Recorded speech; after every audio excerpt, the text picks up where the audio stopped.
Locally heavy rainfall possible. Lows around 70. Southwest winds 50 to 20 miles an hour. Winds up to 30 miles an hour.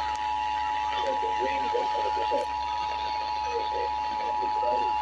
The National Weather Service in Wilmington has issued a tornado warning for Southeastern Preble County, Northern Butler County, Northwestern Warren County, Southwestern Montgomery County until 12:30 a.m.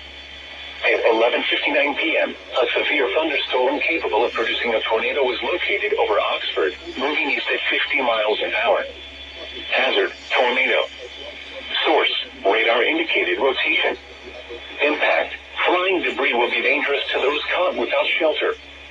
Mobile homes will be damaged or destroyed. Damage to roofs, windows, and vehicles will occur. Tree damage is likely.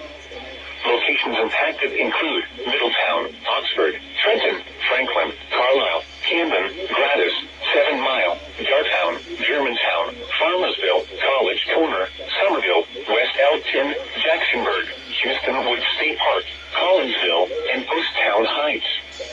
This includes I-75 in Ohio near mile marker 35. Take cover now. Move to a basement or an interior room on the lowest floor of a sturdy building. Avoid windows. If you are outdoors, in a mobile home, or in a vehicle, move to the closest substantial shelter and protect yourself from flying debris. To report severe weather, go to our website at weather.gov/ILN and submit your report via social media when you can do so safely. Monday night, partly cloudy. A chance of showers and thunderstorms in the evening.